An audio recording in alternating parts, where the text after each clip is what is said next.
Filtering Open Lines Friday. For today, anything goes. Thank you for your cooperation.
All right, this is King Bucho. Welcome to BDA Boxing, the Boxing Debate Arena. Open Lines Friday, anything goes. Anybody can join, everybody should join. What the fuck was that? Oh, shit. So we got a super chat from Mars Boxeo. Thank you for your super chat. Really appreciate it. He says, BDA, the home of boxing, man. That's right. It's the home of boxing. The home of Fridays, if that even makes fucking sense. All right, guys, link in the description, link in the chat. Let's give a shout out to the people in the chat here first. Some rando, member of the BDA family, Manos de Dinamita LT 52, Langsbury, K Boxing 23. Who else do we have here? Of course, Mars Boxeo. Yep. Grim Reaper, Trooper 5131. Oh, we already got a bunch of people here. All right. What's up, DJ Big Leg? Let's see if anybody's here. Gonzalo was here, I think, but he left. All right, I'm going to post the link again. Oh, shit, that's not the link. So, yeah, we have a couple of fights tomorrow. We're going to talk about that. Oh, we have BDA. BDA. Yo. I'm going to wait for... Oh, we have Gonzalo. He's back. You, Gonzalo. All right. Until this way, they're probably getting set up there. All right. So we have Team Tszyu fighting tomorrow. He's fighting Joey Spencer. Joey Spencer, who, I mean, we all remember how he got destroyed by Ramos. He got dropped in the first round, I believe. Then he managed to survive until the 7th round when his corner threw in the towel. So that's Joey Spencer for you. I think he has 3 wins since then. And now he's fighting Team Tszyu. The question is, when is Team Tszyu going to stop this guy? In which round? That's my question, because I don't think there's any chance of Spencer defeating Team Tszyu. If you guys disagree in the chat, let me know. But I don't really think he wins that fight. Keith Thurman is already talking about a potential fight against the Australian in Australia, which makes sense. Thurman is 36, by the way, so that fight makes sense.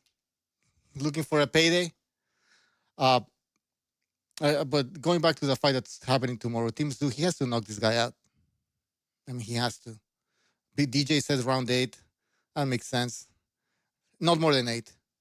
Team Tszyu will win. Yeah, he will. I'm not really excited about that fight, but that's taking place tomorrow at 10 p.m. Eastern Time. 10 p.m. Eastern Time. We also have tomorrow, who's fight? Oh, yeah, Torres against the Italian guy. Again, is this a big step up in competition for Torres? What do you guys think? Just real quick, can you hear me? Hopefully my audio is not too hot your audio is on the good. YouTube. You know what to do about that, Bucho. Yeah. I just looked it up. It says Tszyu versus Spencer, 8 p.m. Eastern Time. So I don't know if they're talking about it says that Joey Spencer fight is Saturday, April 8th. I don't know if they're saying that's when the event starts or they're, like you said, 10 p.m. is I probably got when. this from Boxing Scene. But yeah, you're right. Okay. I mean, Also, but it's a 10-round fight. It's a 10-round fight. yeah, Team Tszyu usually against guys like Dennis Hogan and Ocampo, he knocks them out. He can stop them. A guy like Terrell Gaucher, who's a little bit level above those guys, he managed to survive 12 rounds against Team Tszyu, but he took a bit of a shellacking in there. It wasn't, other than the knockdown, it wasn't really that competitive, that fight. So Team Tszyu should manage to, unless Joey Spencer has managed to add some wrinkles to his game, where he can get out of the way and make it a 10-round distance, then maybe. But in terms of the schedule for tomorrow, jam-packed boxing. We've got Janibek taking on an African boxer, Nahuel Nagmamisingi. This fight is from Kazakhstan. So apparently here it says that it's going to be taking place at about 2:30 p.m. Eastern time. 2:30 Eastern time. So we got that. We also have Joyce versus Hrgovic. Usually those fights are at about, the main event's about, 5:30, 6 p.m. Eastern time, over, here on our side of the Atlantic.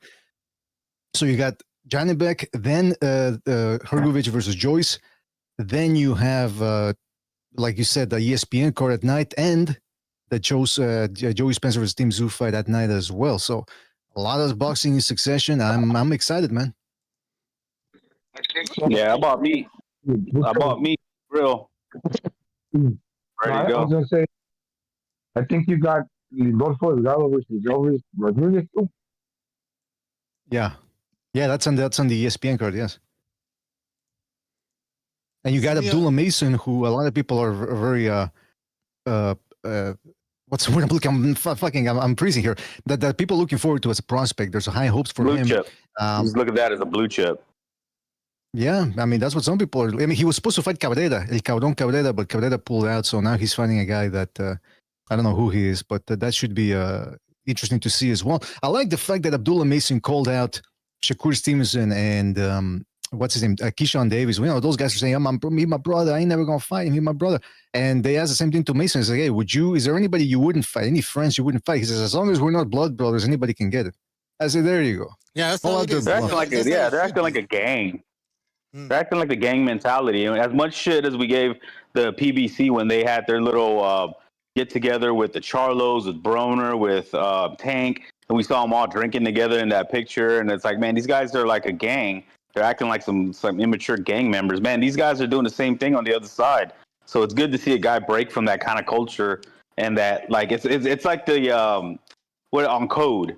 He comes off Code, and so I like guys like that, like Tyson. Tyson will, he'll talk shit about Floyd. Anybody who deserves it gets it. So it's good to see a guy that's refreshing to be his own man, not try to be part of this. Oh, that's my brother. I'll never fight him. Man, it's fucking prize fighting. We don't want to hear that. Absolutely. At the end of the day, it's about the money. And listen, if the fans demand that fight, then maybe it's because that's what you should do. It's gonna generate money and excitement. So you gotta listen to the fans.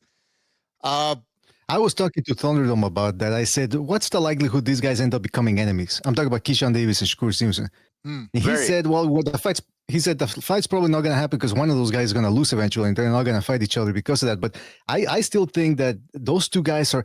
Here's my theory: the reason why they don't want to fight each other is because they take boxing personally. That they always make it personal against anybody. So now when they're fighting each other, why it's not going to be personal? That's how it always is with them. So they know their friendship can't survive that. Even though other fighters have fought each other, good friends have fought each other in the past for much less money than what these guys probably would get. But for some reason, they take it too personally, and they're too fickle-minded for that type of endeavor. Mm-hmm. I don't believe it. I mean, look at the Charlos. I mean, any family dynamic. You see, what they call the brotherly rivalry or something like that. Like, all it's going to take is somebody to give one guy way more flowers than one of them thinks he deserves, and a little bit of jealousy, and he's going to probably turn on him. And if anything, I'd play it up. I'd be like, look, man, this is what we're going to do. We're going to play it up. We're going to cause some drama and coordinate it, man. Make it like the WWE, like the wrestling. And we're going to we'll get a storyline, talk shit, and we're going to make money together. You know what I mean? I mean, they hit each other in the face in sparring all the time. So it's like they beat each other up countless sparring sessions. What's one fight? Yeah, they have that history sparring, but also because I think Shakur is loyal to Crawford and his team, so that's why they might not fight because they're all part of the same unit. It's ridiculous. Yeah, Shakur has Well, that. Shakur has that shady ass personality, man. Like I wouldn't trust a guy like that. You know what I mean? These guys trusting each other like that. It's like gangsters in the street trusting each other and thinking they're not gonna cooperate when they all get popped and you know and snitch. You know what I mean? They're all gonna cave at one point or the other. Gonzalo has said that numerous times in the past about Shakur Stevenson. He's got that chipmunk devil smile. He looks like he looks like a black Chucky. He looks Black Chucky. That There's Chucky something doll? demonic about him. Yeah, there's something demonic about him, like an impish, not demonic, but impish. And that's the other thing is I've seen him hit guys in the nuts, talking about Conceição and Valdez, right in front of the referee. Referee just stands there with his mouth agape, not saying anything. And then when the guy complains about it, Shakur Stevenson actually laughs about it. I can't show you the video because it's top rank. They don't allow that.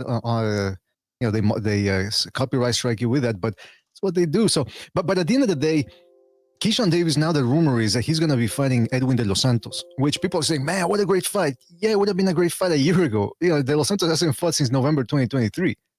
A whole year off he's been. And apparently he's managed by Samson Lukowicz or promoted. So another gold star there for Samson Lukowicz. But listen, the rumor is that Tank Davis and what's his name? Lamont Roach are going to be rematching this summer. So if they can't, you know, if Shakur Stevenson can't get it playing Davis, why not fight Keyshawn Davis? Yeah, they're gonna have to get creative. I mean, because as it is, those guys they don't really move the needle.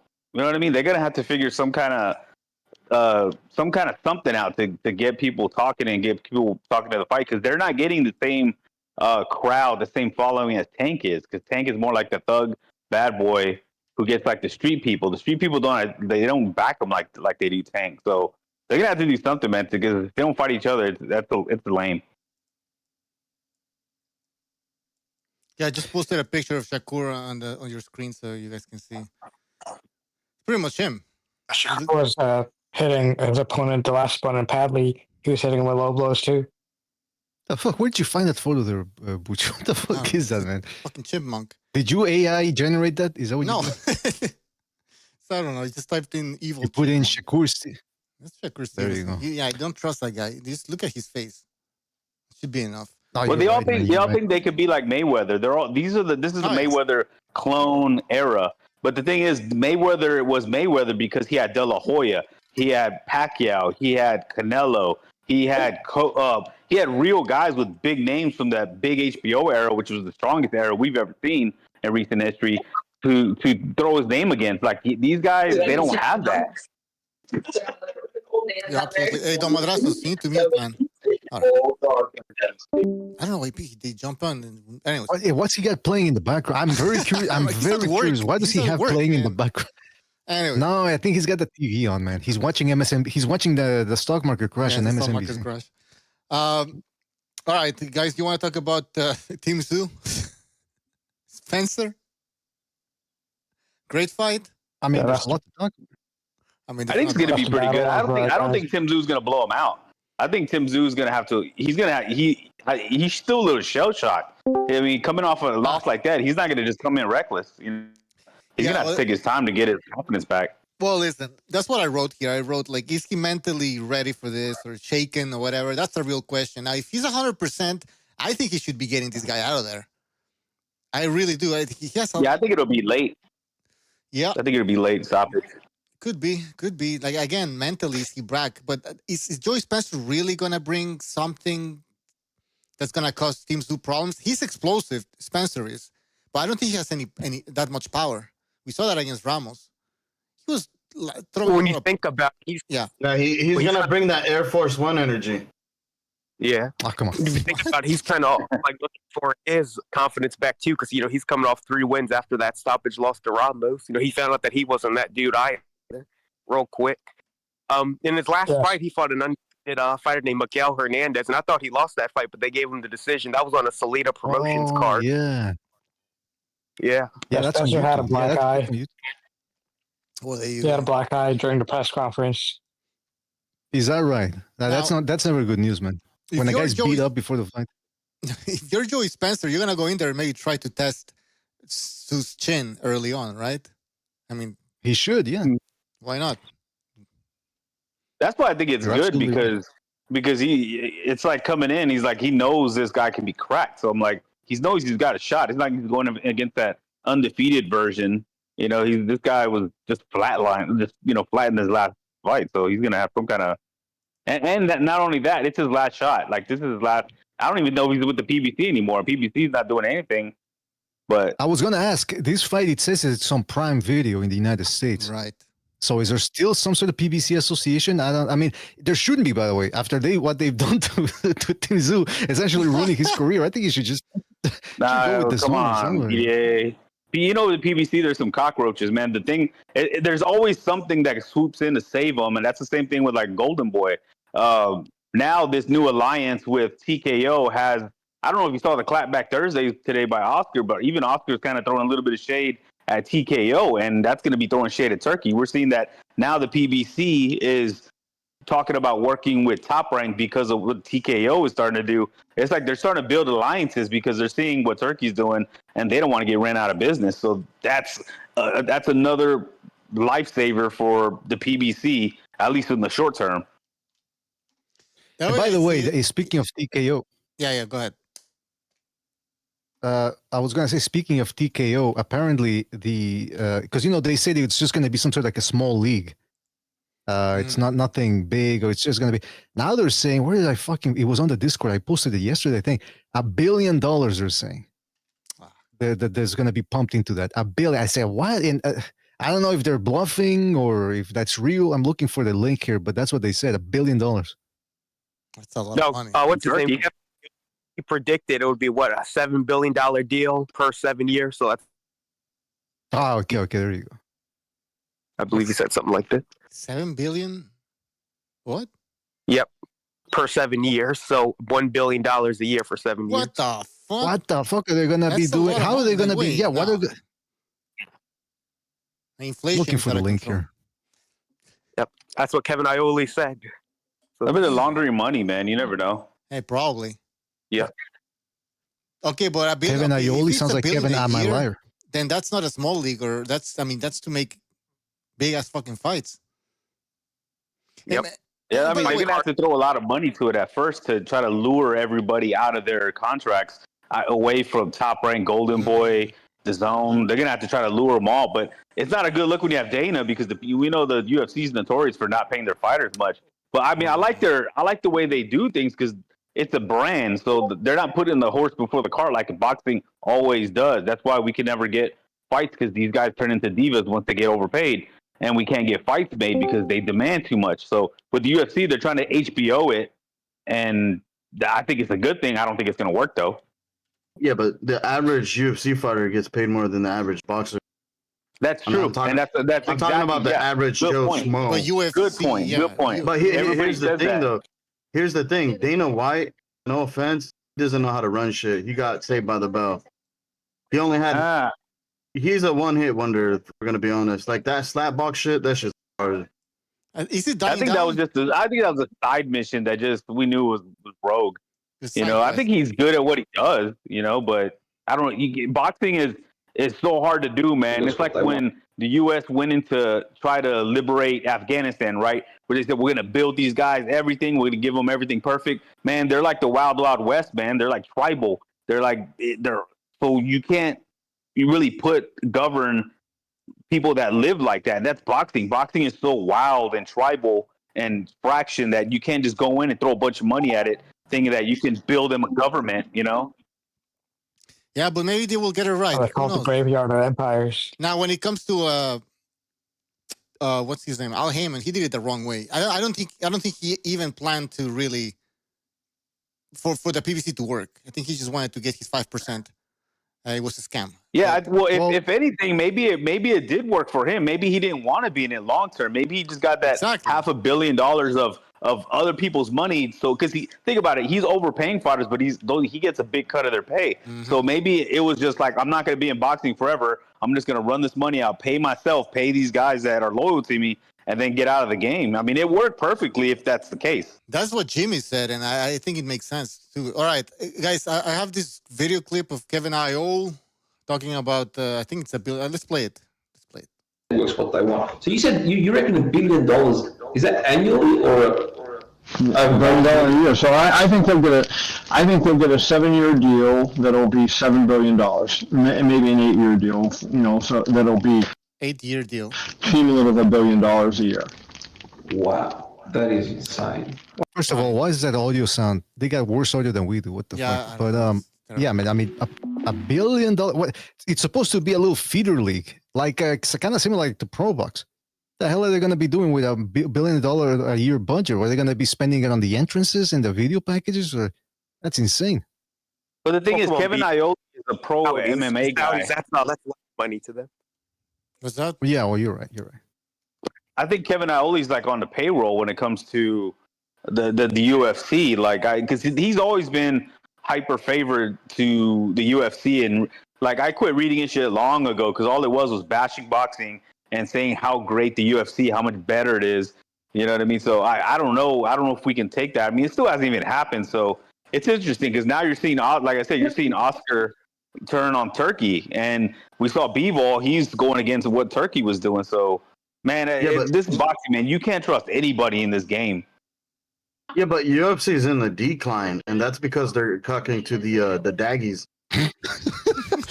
But why are they doing that? Well, this is my personal opinion on the UFC is that it's not what gave it the big boost was the Floyd era that drove people away, but also they were all American boys, so like. People really, gravitated towards it because it was a fight sport where American boys were all American boys were champions and dominating. And boxing, it's always been a foreign sport. So now that the UFC, the boost was actually tough. That's when it received one of the largest spikes in history. You know the TV show, The Ultimate Fighter? Yeah. Yeah, I mean, but that's like Jersey Shore, man. It comes and goes. No, yeah, but that's where it received one of its largest spikes of fans out of nowhere. Well, I've said it before too, man. That's what they have. I mean, hold on. BDA, go ahead. AMAC made a good point about the Dagestanis or whatever they are. I always confuse them with Chechens, but that they come over, and from what I understand, they're a bunch of grapplers. And I've said it before. Most people confuse. If you ask the average person, the average sports fan, hey, what sport would you be more interested in? Or which sport do you think is going to be more entertaining? A sport where you're only allowed to punch, or the sport where you're allowed to kick, knee, elbow, take a guy down, submit him? What do you think? Most people are going to say, oh, yeah, the one. No, actually, most people are going to say the one where you can do more. But that's not just more doesn't necessarily equal better. And you're starting to see that with MMA. With boxing, it's the best boxing bout is always going to be a little bit better to me. Than the best MMA bout. Sorry to interrupt, Mr. B8, but I talk to a lot of MMA fans / UFC fans. Most of them prefer the striking aspect of the sport. Yeah, of course. Yeah. That you're making my point. Yeah, that's to my point that most people are actually more attracted to. Listen, here's the thing about boxing. I got into an epiphany yesterday. People always talk about, wow, boxing, it's not mainstream anymore. At one point, it was mainstream. At one point in the 1930s and 40s, it was a number one sport. Yeah. And even if it wasn't, it was part of the holy trifecta of derby, horse racing and baseball. It's already been proven that it will attract the mainstream media, but it's just that it was relegated to HBO, cable television, and it lingered there for decades, and that's why it lost most of its power. MMA is a relatively new product. The first MMA event was in 1993. How I know Amok is going to say, no, Mr. BDA, the first. No. It was a fucking. It was MMA is actually older than boxing, but the funny part is that boxing was mainstream before MMA. I know, but you get my point. You get what I'm saying. So MMA is relatively new. MMA is relatively new, and it's been around for about 30-something years. About some people's lifetime, by the way, here on the YouTube boxing community, and it's proven now that it's hit an impasse. I think it peaked in 2010, man, with Brock Lesnar and you know, a little bit before they had Well, that's what Southpaw was. Tszyu, Chuck Liddell. Yeah. That was the peak. And may I say one last thing? May I say I wanna say one last thing about that? Yeah, because you guys were mentioning the grapplers and the All-American guys and all that compared to the grapplers of today. What did those guys have back then? Tito Ortiz, Chuck Liddell.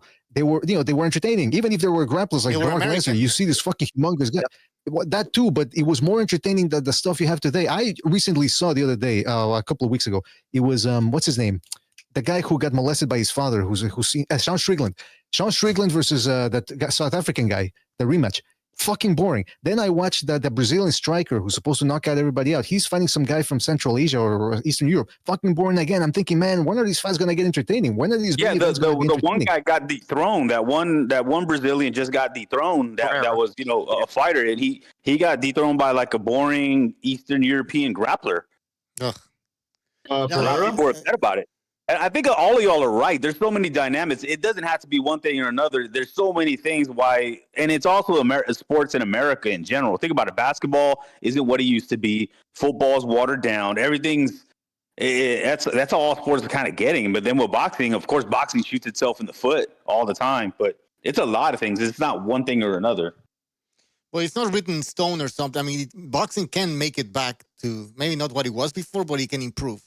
That's for sure. Absolutely, because the best boxing fight will attract the. I mean, Butcher, you've seen it when you invite people over or to a bar to watch a mega fight. Even people that don't know shit about boxing, they get enthralled by the pageantry and the build up to the main event. Yeah. There's something about boxing that attract. And again, it used to be mainstream. It's not like it's a new sport that what's the limit? What's the limit that you can reach? No, we already know the limit you can reach, which is mainstream. It will attract an audience, but a couple of things need to happen. A, the business needs to get right, which you're starting to see a little bit with the Turkey Al-Sheikh, where he's making the best fights possible, but also implementation of the rules. We saw last week with fucking Farmer and Cepeda clinching every 15 seconds from Farmer. And people actually, I'm looking at the comment section of that podcast we did last Sunday. Some people still defending Farmer. Well, the people weren't booing, so therefore it was okay. It's like, why? What is that? It's like nonsensical arguments that I had to contend with. You want to make the cleanest fights, the best fights possible, the most aesthetically pleasing fights, you need to make them clean. How do you make them clean? Get rid of the cheating. Obviously, you're never going to be able to get rid of all cheating. Some people are going to manage to get away with juicing or hitting below the belt when the ref's not looking, whatever. But try to enforce the rules. You want to make boxing great again, start from the bottom up. I agree, but I think, but the problem is it's a business before it's a sport, and that's where it comes into play. And if you have someone like Devin Haney, or we saw with Tank Davis, where he blatantly broke the rules, he should have got a knockdown and a point taken away. If you're the A side, you're going to be able to get away with stuff, and we see it all to Andre Ward, Floyd Mayweather with his elbows, you know what I mean, and his juicing. Like whoever is the money guy is going to be able to do it. I agree. That's why we need to go back to the gold standard. Shout out to HBO Boxing. Rest in peace. Yeah, that was a gold standard. But that was the best era. It was a gold standard, but like I said earlier, the fact that the boxing was relegated to cable television is also partially what killed it. Because now people were, the boxing went away and people didn't even know it existed, and they were watching football and baseball and NHL, and meanwhile, boxing is relegated to. Boxing's not going to go back on network television. And by the way, even but if at least does, you make who watches network television anymore? No, that's true. That's why it's sorry if he can make a comeback, because now on demand, and especially if it gets on Netflix. Especially if it gets on Netflix, which is what Netflix apparently they're vying for, that Canelo Crawford fight if it gets made. But also, like I was saying, it's true that that's the other problem with cheaters, is that one guy can get away with cheating in the ring and the other guy doesn't. And I named some examples in that Farmer versus Cepeda video that I made prior to the rematch, which is that, you got guys like Benavidez, Killer Plant. Benavidez trying to fight dirty to get away from the clinches that Killer Plant was implementing, and the referee, fucking Kenny Bayless, warns Benavidez. So now what are you supposed to do? One guy gets away with the clinching and the other guy can be dirty to break that clinch. So in the perfect world, it would be something like Henry Armstrong versus Fitzy Civic, where both guys can be dirty. It's like, all right, you want to be dirty? I'll be dirty too. And the ref just goes, you guys, that's the way you guys want to do it? Fine, go ahead. That's in a perfect world. Unfortunately, some of these refs are either incompetent or corrupt, and we get what we get. They all are. They all are. And I made a meme, and it showed the last four that were like we praised as the best ones. And one of them was a picture of Kenny Bayless when he's like getting on McDonough when McDonough was fighting Floyd. The other one was the guy with the flat top who stopped who gave Rolly that gift stoppage. Thomas? Is it Thomas? No, Tony Weeks. Tony Weeks. And then the other one was the one who was given the one. Oh, this is such a great ref, and then he was giving Devin Haney all the help he can get versus Ryan, not counting knockdowns. That guy, and then we saw Steve Willis, who we all thought was great and a good ref. And what does he do? He helps Tank Davis. They all have a card, and they all can get that card pulled at any time. And you know what's every time interesting I would bring up that we're shit, some of the panelists wouldn't believe me. They're all shit. Most of them are shit. I don't remember. One of the semi-decent refs is he seems like a cholo or like a former cholo. What's his name? Benji Estevan? I don't know. He seems like another a decent one, right? ref. The bald guy. Yeah, I know what you're talking about. Yeah, but in the UFC. Oh yeah, he has a kid, right? There's a junior. They're in California. I know what you're talking about. He has a big cholo mustache. Yeah, he seems like, and then he wears like shoes that seem like from a different brand, but kind of seem similar to like the El Cortez. Yeah, him and that other Hispanic dude, Junior. I think not Raul Caiz. I'm not sure, but but I mean, it just depends, and they're gonna get built up. But all it takes is, hey, we need that favor, and they're gonna do it. Yeah. Gons, what's the name of that ref that looks like a cholo that used to be a gang member or something? Corona. Corona. Yeah, Corona. Yeah, that guy. He's Earl Stevenson. Earl Stevenson in the chat says Popeye. No, that's not his name. That's funny. No, but I wanted to say something. We were talking in the UFC. Yeah, it's that's what I was reading about. Maybe you guys can help me out. But I was reading that there was an event recently, a pay-per-view, and people were complaining about how it shut off or something at before the mini. Or what happened? There was a controversy about a ESPN pay-per-view that people were upset about. Oh, I thought that was just my stream. I didn't know it was happening on the actual paid pay-per-view. That's crazy. That's what I heard, and apparently they're. I mean, I still can't believe that the way the UFC works, which is that you have to subscribe to ESPN Plus, and if you're not, you can't buy the pay-per-view.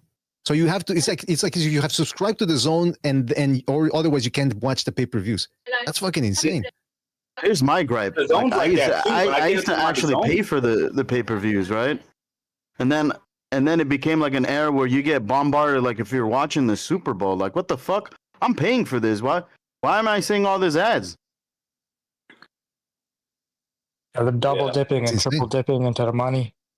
Yeah, I know. It was fucking pissing me off. So I don't buy those pay-per-views anymore. Yeah, fuck you, Dana White. Just FYI. Are they? So is the UFC moving to Netflix or is that confirmed? Yeah, I think ESPN's even done with them. So ESPN's going rogue, man. I don't think they like combat sports, but it all feeds into like there's a bunch of like young liberals who took it over. The woke ones. I mean, I don't care. I'm not liberal conservative, but I was reading into that where with Disney and all the all these new. They're not liberal. Okay, so why is woke? You know what I mean? Why is ESPN letting the UFC go? Like, so they weren't making a bunch of money with them? Or? Think about it, they've just never been into combat sports. Even when they had like the boxing deal, they constantly would have like college football go over it, and you have to wait like 30 minutes to an hour for a boxing card and Top Rank to start.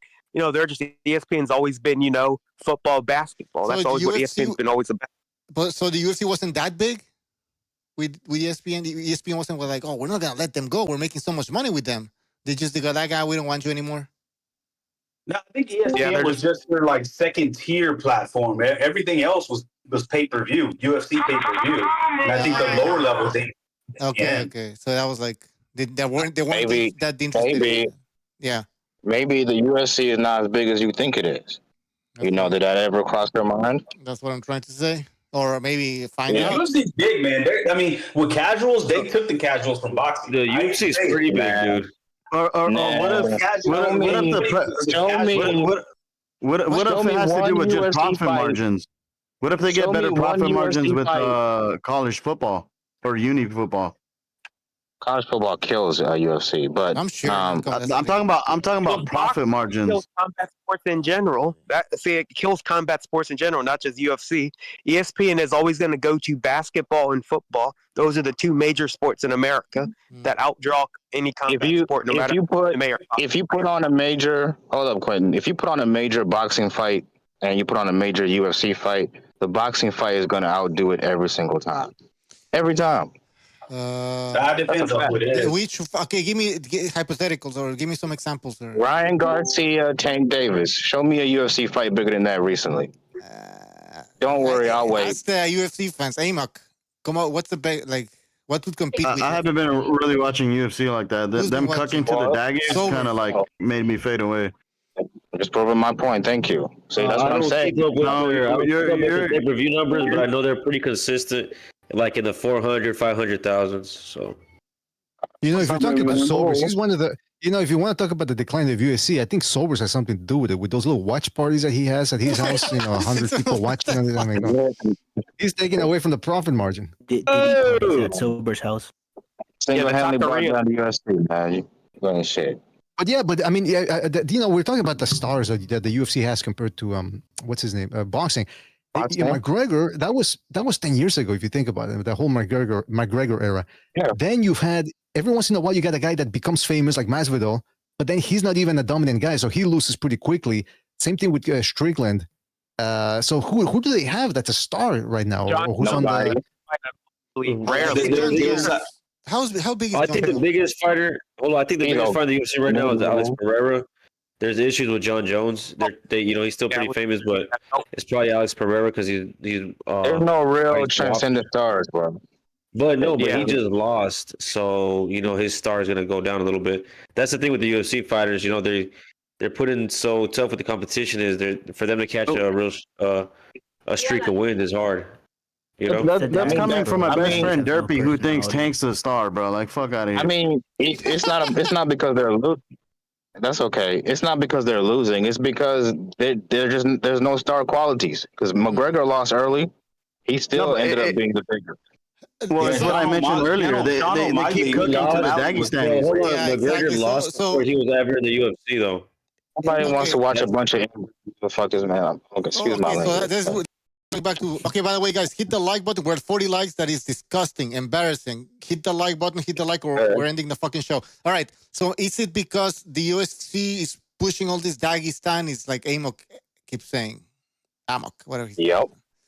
Yeah. It doesn't They have have no personalities, bro. They can't sell pay-per-view. And their style. They can't sell They're all anything. wrestlers. They're all wrestlers. No. Most of them are grapplers, and they're boring as fuck. And they're boring people. They don't give even like Pereira. They do none of that. Pereira just lost and he was making waves. Yeah, Pereira just lost and he was making waves. Pereira just lost to a boring guy. Before him, it was Sean O'Malley who's starting to get big, even calling out boxers, and then he lost and just fell off. He just doesn't fight anymore. So yeah, those guys never stay up top. You know what's funny about the UFC? All the biggest guys are all strikers, bro. Like, just watch boxing, motherfucker. Like. You mean kickboxing or Muay Thai? Striking. Yeah, whatever. Striking. There's no go watch Glory or something. Right. People want to watch. Glory's gonna have a big event tomorrow. Yeah, one's the best. One's actually good. Yeah, one's the best when it comes to striking. They have good refs too. Yep. Yeah, if you're going to be like a wrestler, you got to find it really, really exciting with your strike. Like a Fedor Emelianenko, that dude, if he would get you down the ground, he would just fucking ground and pound you. That stuff was exciting. But these guys, they want to get you down. They want to hold you down for 5 minutes of the round and win that way. Don't take any risk. Don't even go for submissions, nothing. And that stuff's boring to most people. Yeah, they min-maxed UFC. Yeah. I got an idea. What if someone, one of you guys messaged Turkey to steal all the good arrests from ONE FC and put it in boxing? That will happen. Boxing is a business, man. It's not a sport. It's a business. Somebody said it's a business dressed as a sport, and that's true. Yeah, popularity contest with athletes. Well, listen, we can complain about boxing, but we should also look at the positives here. I mean, the Turkey, he's trying to make some moves here. Will it work? Not sure, but at least, things are moving. And it wasn't happening with Al Heyman. at all. Bob Arum neither. I mean, Bob Arum was doing the same thing he was doing in the 90s. He wasn't innovating at all. No, I agree. Bucho. Boxing's hitting like a little mini golden era, really. You know, even though I'm like I said, trepidatious about the Turkey's real intentions, where the direction he wants to take the sport. He's putting on hella fights, back-to-back, big cards, and it's better fights than we've been seeing the last 10 years. He's putting them on in 2, right? Absolutely. You know, and he's putting content in between. They're not marinating any of these fights. He's putting content in between. I agree with Sobers. He put content in between. The flow. No, I'm being legit. Like, there's a lot of entertainment value, and then the pace of the fights in between, it's a lot faster than normal. Oh, that's true. Well, recently they weren't always like that. They barely started. Yeah. He's been hitting and missing, right? Because he tried to have the concerts and all that. Bucho, he's experimenting. Hip hop in Saudi Arabia. Right? He's just experimenting. He's still learning. They all want to be DJ Khaled and shit. Bucho, let me ask one question. All right. Is Tim Tszyu career over tomorrow if he lose? Yes. Absolutely. I mean, does anybody disagree you don't think with he can bounce back at all? I don't think it'll be over, but I don't think Joey Spencer is going to beat him. No. As a main level guy, it'll be over. Yeah. Okay. Or it'll take a huge. This dude's too stiff, man. He doesn't move his long way head, back up, but it's not inconceivable, you know. I mean, nothing is impossible. And this is the thing, though. When dudes that lose, reliable losers, hey, they stay in the bracket. They stay getting checks. Well, Sean Porter was competitive in his last. Yeah, Sean Porter, Gabe Rosado. Not confident. Losers, they get paid. Depends on how he loses. If he gets sparked by fucking Joey Spencer, then I mean, we can say it's pretty much over. But we need Porters in the division and shit like that. So like, that's what I'm saying. No, it's not over. Yeah, it's never over. He's a gatekeeper. Like Wilder, he's not done either. They can still make fights with him. Okay, Wilder got 5 more years of fights in him. Yeah. No, wait, no. That would be no. There's fights that he hasn't fought. Yeah, that'd be criminal. No, what the fuck? Wilder's prime. He's fighting a guy from down here. 5 years, Bucho. I know the guy he's fighting. He's fighting a guy from down here where I'm at. Oh, he's 40. Yeah, he's kind of. Yeah, Foreman won the belt when he was 45. So what? How you think the fight's gonna go, Bucho? How you think the fight's gonna go? It's gonna be a blowout, dude. It's gonna be. I know the guy he's fighting. I know that he's from here where I'm at. Gonna be a dude, blowout. This guy is horrible. This guy, go YouTube the Richard Torres or the Richard Torres fight, bro. He didn't even punch him. Yeah, he knocked his ass out, right? It was a weird, like he turned his back and just stopped. It was a weird, like this guy is not. If you look down his record, it's padded. I know the guy who promotes him. He takes him all over and he's fighting tomato, like really like bad opponents, and his niche is like he builds up all these local guys, butters up their records, and then he just feeds them to as opponents so he can get his little getaway, his little flight out of town, his little casino, so his little look at me, I'm important, taking pictures. Like, so you say Joey Spencer is trash? Let him finish, bro. Goddamn, Spencer is trash. He's trash. Let him finish what he's trying to say, though. No. I'm talking about Wilder's opponent. Yeah, they're talking about Joey Spencer. Yeah, Joey Spencer's going to be. I think he is going to lose this fight. I'd say inside 6 rounds. He's going to be like an opponent that people look at. Like if you have a prospect, they'll probably put him in there with a Joey Spencer, something like that.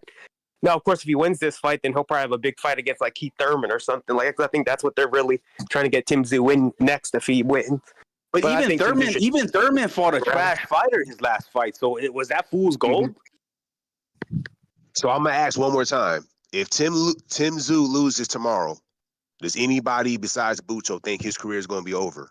No, it's not. At the top it won't level, be over, but his career. Why are we having the same conversation? The question is look, listen. Tim Tszyu's objective is to unify the division. Now, if he loses against Joey Spencer, like, do you guys think he's gonna eventually unify the division? I mean, no. This is a test, and if he doesn't pass it, it's over for him to try to unify. I have a question for the panelists. Here, he won't be unified champion anytime soon. Yo, Solidus, what do you have against journeymen? What do you mean? Exactly by what I said. Journeyman. Why would you bring that up? Well, That's the buzz on the boxing talk. They're saying if Tim Tszyu loses tomorrow, his career is in jeopardy. So I'm asking you. You guys know boxing, right? So I'm asking you guys that. I agree. So okay, so what's wrong with the journeyman?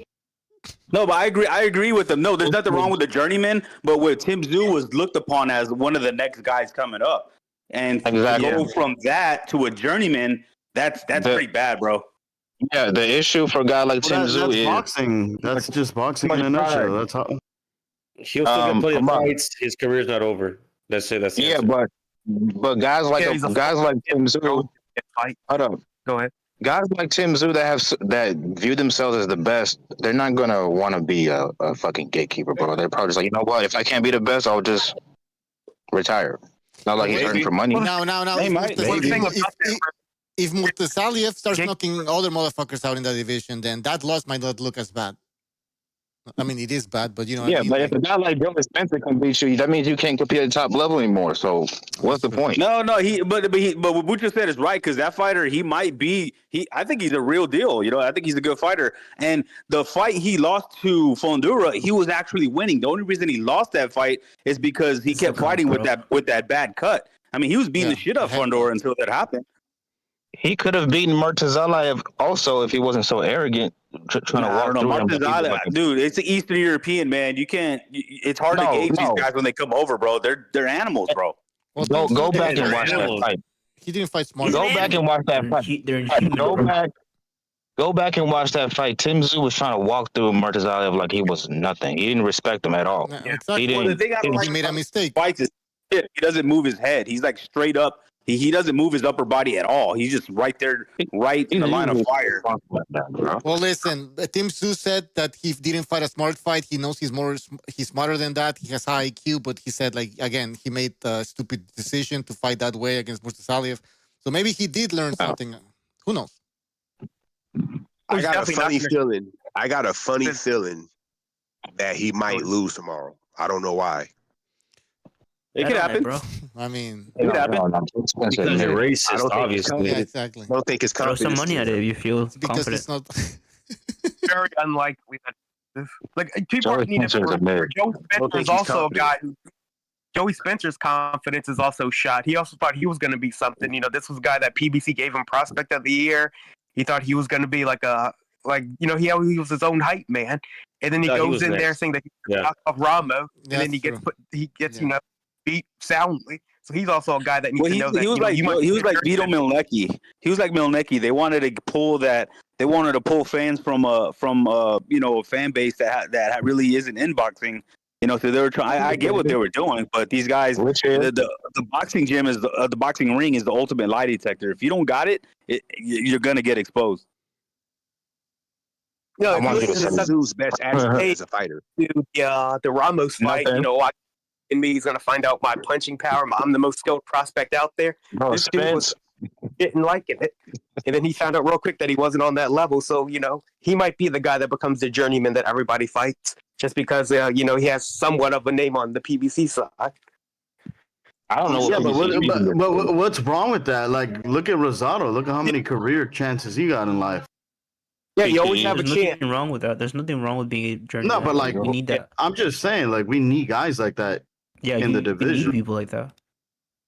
You need gatekeepers. You need journeymen. Yeah, but go ahead. I might be on the younger side, so I don't know. Was Gabe Rosado looked at as a guy that could be a future champion? I was saying that earlier. The sport needs reliable losers. He was like 1920. You know, like not everybody can be the best. No, I'm saying not everybody could be the best in the fucking division, man. You know, like the fuck. Yeah, like a Chisora. But like to get to the fighters. Yeah. I mean, look at Rolly and Broner. Look at Rolly and Broner. They always lose, but like they're always in there. Broner's boring though. He fights like he's on a budget. Take someone like Mayorga. You know what I mean? He might not win every fight, but he'll fuck around. He'll win some underdog fights because he got that dog. And Tszyu got it. Yeah, they're called gate. Yeah, Daniel Jacobs is like that too. Yeah, we need gatekeepers in boxing. But what stands out about Tim Tszyu as a boxer? What stands out about him? Like, what does he do? That's oh my god, he's a great fighter. He's got real entertainment value. He's got power. I'll give him that. He's just a warrior. He's a warrior. He's good going to the body. He's good going to the body. He's got a pretty good gas tank. Decent counter puncher. He actually has good defense when he actually tries to use it. His feet are kind of like in cement. Like he doesn't move. He's not great moving. He doesn't move his whole body, his upper body at all. But yeah, he's a good fighter, bro. I don't understand where this Tszyu hate is coming from. He just had a bad game plan against Murtazaev, and that guy will give a lot of people problems. It's no shame. I think the Fundora loss shook him up, bro, and he wanted to like try to make sure that he was big on the next fight, and then he got caught. He probably took those emotions into the ring, and he let that fight get to him, like you just said, like where he went into this fight where I got something to prove, but he went in there with the real guy, and the book's not out yet on Martazaev. Martazaev might be a monster. We don't know exactly. So I'm gonna say this. Okay, so we're talking about the UFC. How the good thing about the UFC is that you can have a loss and you can continue on. Your career is not over. Or same here in boxing in the 154-pound division, which is fucking hot right now. There's a lot of good fighters. So let's look at Tszyu. Okay, he lost against Fundora. A fight he was winning, and then the cut came in, and it's a crazy-ass fight, late replacement. And then he lost to Murtazaev, who might be maybe the best in the division. So it starts, if you look at it that way, it doesn't look that bad yet for Tszyu. Let's see how he does against Spencer, and what happens after that. But again, it's a good division, guys. So he said anything can happen to any fighter. Anything can go sideways, and that's what happened with him. I mean, look at Tank. We thought Tank was a 21-1 favorite. Man, he got a gift decision on that. He should have lost that fight even without the thing. So you never know what's gonna happen. It can happen to Tszyu. It happened to Tank. Tank had a cherry pick gone wrong. Like this, it happens. It's boxing. Yeah, and Fundora and Murtazaev are very good boxers. So, it's not like he lost to a bomb. This is a controversial take. Y'all probably going to disagree. I think Fundora was going to beat Tszyu. No, he wasn't. The cut. I don't think he was. First round. It sounds like a lot of cat. Man. I'm gonna be honest with you. I really. Well, we almost got knocked out. It was only like he couldn't even really do it with him with the cut. So what was he gonna do with a guy that can actually see? What did Fundora do to Tszyu once the cut happened? Right, he wasn't really doing much. It was a 50-50 real early fight. in the fight, dude. I mean, it can happen, bro. I mean, look at as the fight went on. He would have been able to take advantage of his height advantage a little bit better and would have got him out of there. Okay, blood in your eye going in like that, like through the whole fight, will fuck you up. Just the way grease the fight is from your hairdo will fuck you up, right? If I was in charge, I would have stopped the fight. If I was in charge. And by the way, Tszyu was preparing for and that's one thing that he did agree with. So. Nope. Did we lose somebody here? Oh, go ahead. And he said no comment, and he was upset. He knew the fight because he was up on the cards. He should have stopped the fight. He would have got a win. He would have won on the card. So that's something that he looks back on and he regrets. He said that he pretty much said that on the post-fight interview. If you really go back and read it or watch it. Also, Fundora was a late replacement. I just feel like if there was no blood and they just fought no blood, I really believe Fundora would have got him. Based on what? Because when there was no blood, he was getting his ass whooped. So the fight turned after the cut. Too early. The fight turned right after that cut. So I think as the fight went on, I think Fundora would have settled in and he would have started timing him. It wouldn't have been that hard. Oh yeah, Fundora is known for being a great counterpuncher. You're right. Yeah, Tszyu is now hard to hit. All right. Well, we'll never know. We'll never know. Yeah, it still was a close fight. Even I with hope the we see that rematch. It might be a rematch. He had blood in his eye. Yeah. So what do you want to talk about? Thoughts about Janibek, guys? How good is this guy? He's fighting. We don't know. I feel like he's hiding at 160. There, I said it. You want him to move on? Question. Y'all know Janibek is good. That's a dumb question. Everybody knows Janibek I don't think he's that good. He just needs to fight better fighters. I mean, I don't know, bro. He didn't look too hot against Denzel Bentley, so I don't know. Yeah, I mean, but that's just one fight. I mean, that's just one fight. When you say shit like that, everybody knows. No, everybody doesn't fucking know. How you gonna say, like, what the fuck you talking Y'all about? say, wait a minute. Y'all say y'all know boxing, but y'all question if Janibek There's a lot of people. There's a lot of people on here. Listen, bro. Hold on. When you say y'all, now you like to argue with me. You like to argue with me. Every time. What do you mean? You set up. You instigate an argument by default. The boxing debate arena. It's the boxing debate arena. Bro, you say dumb shit, bro. Debate arena. You and that white dude.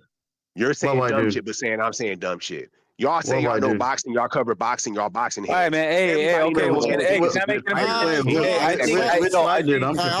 Sully just doesn't understand how that show works. I have to ask these questions because there's somebody who's going to criticize Janibek. So I have to ask the fucking question. And I know you're going to go. What are we even talking about boxing if we all know everything already, right? Yeah, what the we fuck all we even know talking Janibek about? is a great fighter. So, I mean, come on. A great fighter? I don't know. No, that's what. There you go. That's why I asked the question. Because I know somebody's going to say, no, he's not that good. Dirk just trying to get us off. I'm not sold on him. Let me just say that. Can I say that with Janibek? We really. It's a hard question to ask because we saw guys that already ducked him. Well, Munguia didn't want to fight him. They straight up said no. Bubu Andrade straight up said no. I mean, had those guys had balls and actually fought the guy, we would know this question already. But, he had a bad performance. I get that. But you know what? So did guys like Bivol. How many bad performances where Bivol looked like, he's barely got through that fight. He was just, just barely getting through that fight, and he barely won. Like, we've seen this before, but we don't know because nobody wanted to fight him. He's been in some good names. What fight did Bivol barely get through? I don't remember that. What was that? With Joe Smith. He almost got knocked out with Joe Smith. He's had a few fighters where he didn't really, he won clearly, but it wasn't like a dominant, like, wow, like he was just known to go the distance with guys. Well, yeah, but I mean, he pretty much 11-1 them. And then after that round, I remember he almost stopped Joe Smith in the corner. He came back. Yeah, I mean, but like I said, he wasn't setting the world on fire, man. Everybody was like, oh my God, this is the guy. You know what I mean? It wasn't like that. But I mean, the thing is, Munguia ducked Janibek. Bubu ducked Janibek. So had he fought those guys, we would know this answer. That's why we don't know. Yeah, that's true. There you go. Yeah, there it is. So what do you think about Janibek, Solid? I think he's good. I think he's a threat to anybody. I don't think he can beat everybody, but I think he's going to be some serious opposition, whoever fights him. He's in a dead division. Are you bro. talking He's about hiding 160 or if he moves weight divisions? How long do you think he'll stay at 160? Yeah, he's probably going to move up pretty soon. Yeah, I see that. Well, there's a lot of talent at 160. I mean, it would be a good look if he gets all the belts. How do you match him up at 168? To be honest with you, I like that somebody mentioned, I would like to see him because I know he got knocked out recently and I know he lost to Cinnamon. I really like Jaime Munguia. I would like to see him fight Munguia at 68. I would really. Wait, he got knocked out. That's easy work from. No, he got knocked out by Bruno, wasn't it? That's a really good fight. Yeah. But he's not Cinnamon. He got knocked out by Bruno and then lost to Cinnamon. So we'll see. Yeah, that's what I said. He lost to Cinnamon in May. No, he said he got knocked out by Cinnamon in Arizona. He needs to rematch the Frenchman. He don't need to worry about no damn Janibek. I never thought Jaime Munguia was good, bro. Card, he is. He's rematching him on the Canelo scorecard. Yeah, you got knocked out by a nigga with 2 knockouts, so you need to rematch him first before you worry about Janibek. Hold on.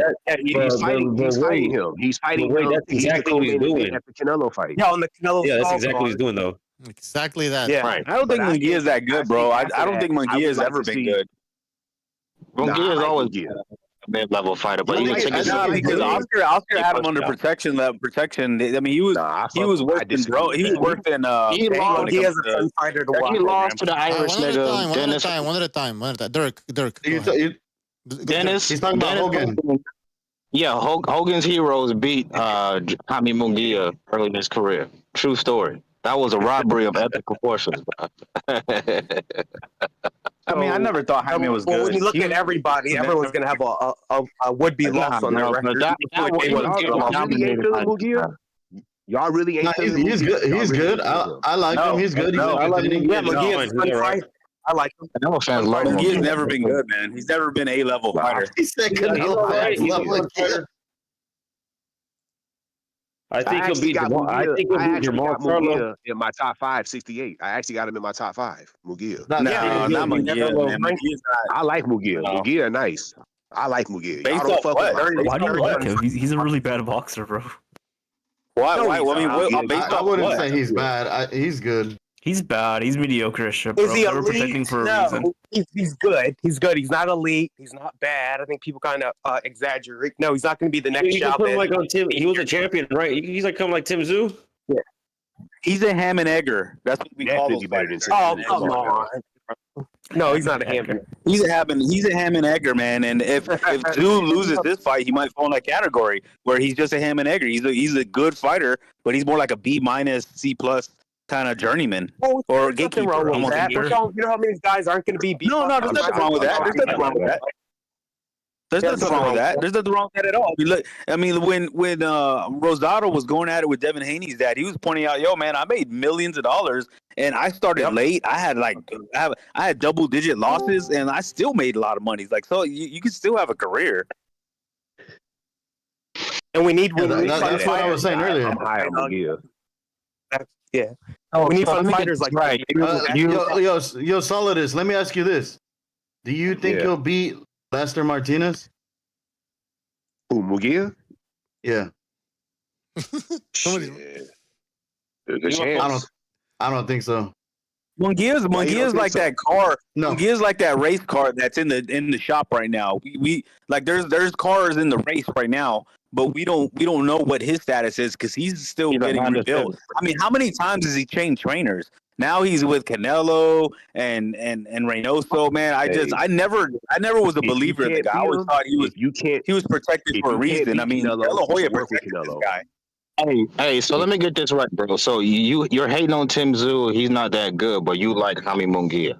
You can't make this shit up. I think Munguia is a better boxer than Tszyu. Wait a minute. Hold up. Tim Tszyu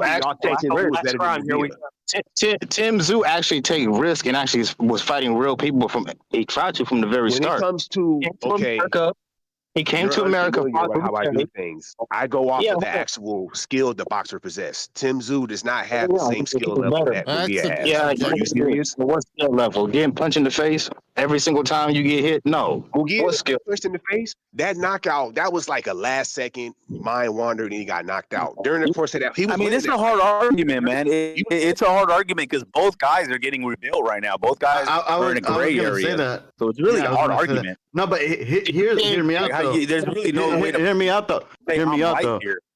With Tim, he beat Harrison and that other guy. I can't remember his name. What was his name? And he also fought that guy that knocked out he scared off the undisputed champion. Carlo. Exactly. So like, what are we talking about here, bro? And Munguia didn't. Charlo would have fought Tim Tszyu. Is very he didn't. Nah, he didn't. He wouldn't.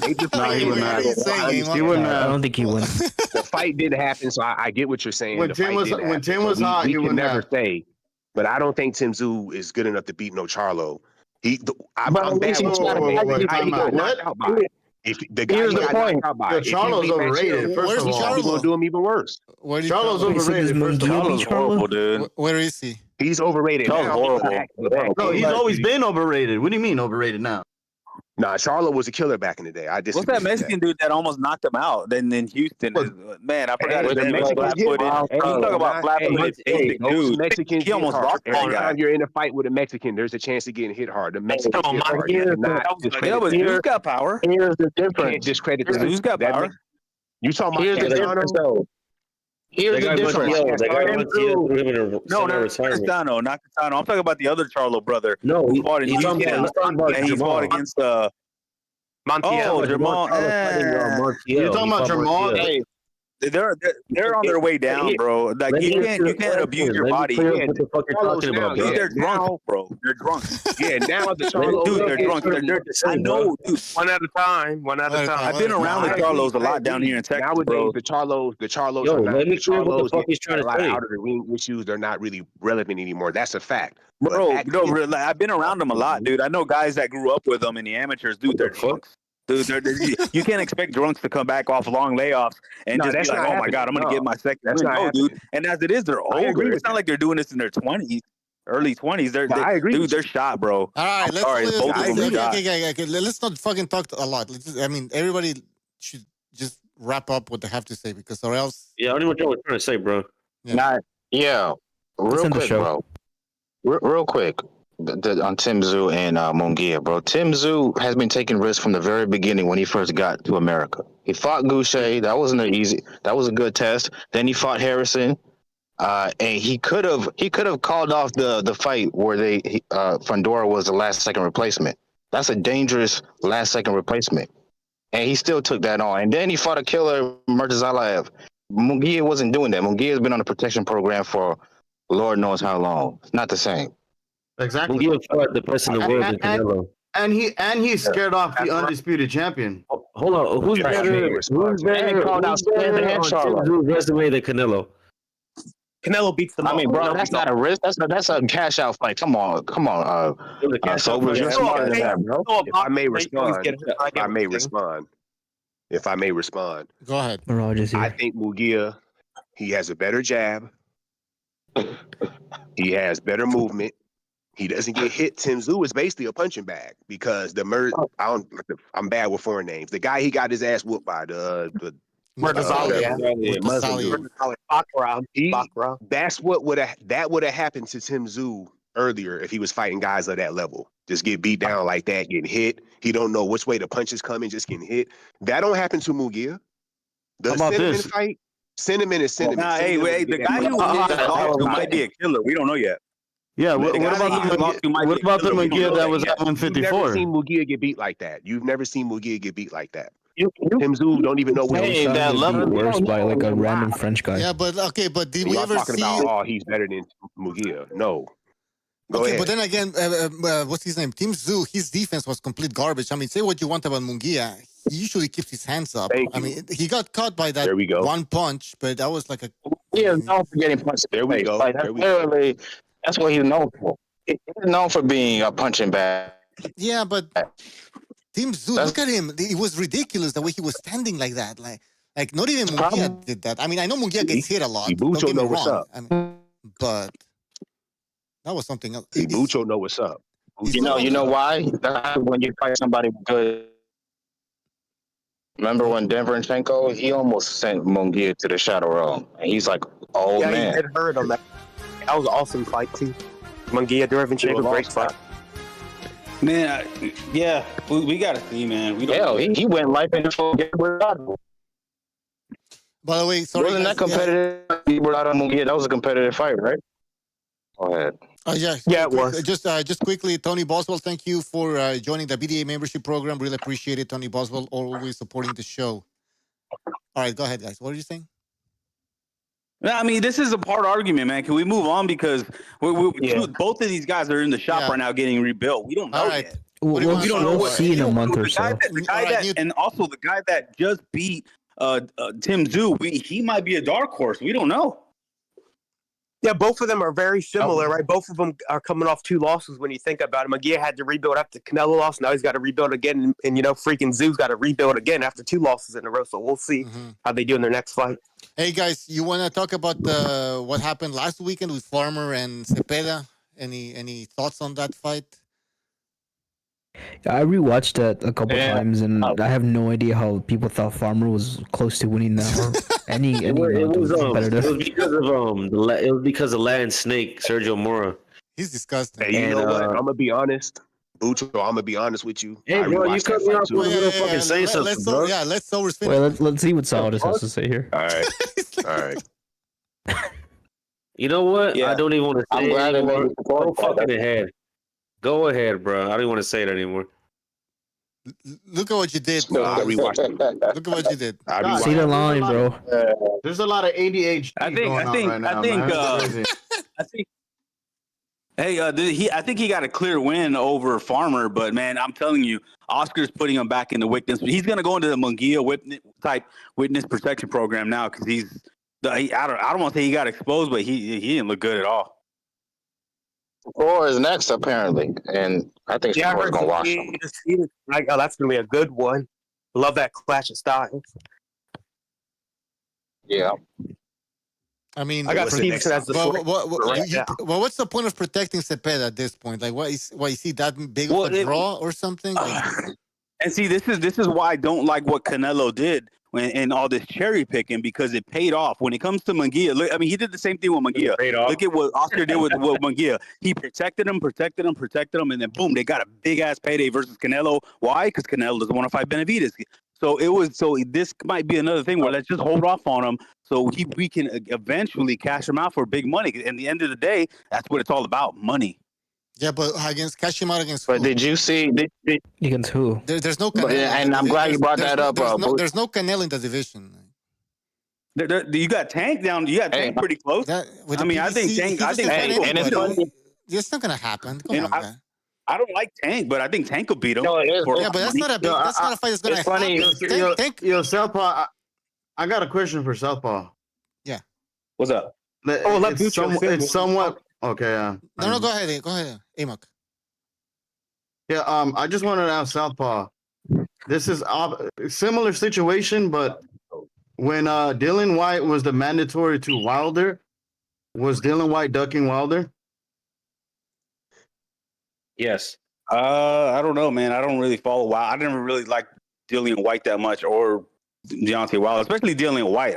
He's that guy's a true gatekeeper. So I don't know where that falls in here. And it's cheap. Because I mean, if you're the mandatory, wouldn't you mandate the fight? Man, when do you're acting like the sanctioning bodies follow their rules all the time? Depending on who the money guy is, that's the guy who calls the shots, not the sanctioning bodies. Here's the thing, though. I go by facts and not narratives. Yeah, you got to follow due process, bro. You can't just be like, well, they're never going to grant us. You know what I mean? Due process based on the sanctioning bodies? You're talking about the sanctioning bodies due process? Yeah. Like the WBC? Those crooked motherfuckers? Yeah, okay. You got an argument there, bro. So look, all right. So let's get into it, bro. So now you're talking about the crooked WBC and why would he go through the due process? They're all crooked. Because that's okay, yes. So the PBC isn't crooked with narrative? Let's over. Listen, bro. Come on now. Come on. Go ahead, Sober. So look, the WBC does him so dirty, and there's no reason for him to even try to reinforce by going through the due process, try to have the WBC push that Canelo fight for him, right? And they're just corrupt, and he shouldn't fuck with them. He goes up to 175. Why is his manager saying that they love the WBC and they're going to stay fighting for the WBC? And that's the belt they want. Oh my God! So that's what we're doing. We're just going to go off what somebody says in an interview, and that's what goes down behind closed doors on negotiations. And what can I talk? Or damn, you let me reply. Okay, but like the cash cow Canelo. You guys activated Mirage. Canelo can go in there and say what the fuck he wants and what the fuck he doesn't want. He can say fuck you to the WBC. He can say that to any sanctioning body. He can say that to Al Heyman. He does whatever he wants. So I don't know where this comes to play where, with due process. Dude, nobody has due process. When it comes to money, the money is what talks, not the rules that always get bent for one fighter or another. See, I keep hearing this narrative, but didn't he lose the belt? The one that Triple G picked up? Let me respond to that, bro.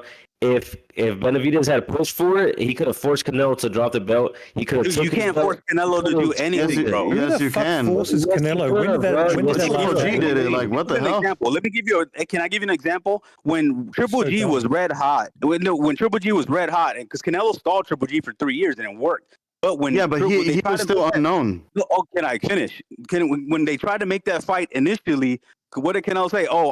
My body's not ready for 160. I'm gonna hide at 155. And what did he drop the WBC belt? He's like, fuck your belt. You're not gonna get my money. And what did the WBC do? They ended up just a year later just kissing his ass, coming right back. Okay, Canelo, you get what you get. You just made my fucking point. You just made my fucking point. Why wouldn't Benavidez make him do the same thing? Pull his fucking card, make him drop his fucking belt, expose him. Because the WBC protect. Yeah, that was actually my point, but he's not going to tell Canelo what to do, bro. Why do you always have to? That's what I was trying to get at. When was the last time Canelo fought a mandatory from the WBC? What do you mean? You're being a fanboy. Why didn't Benavidez criticize the WBC then? Exactly.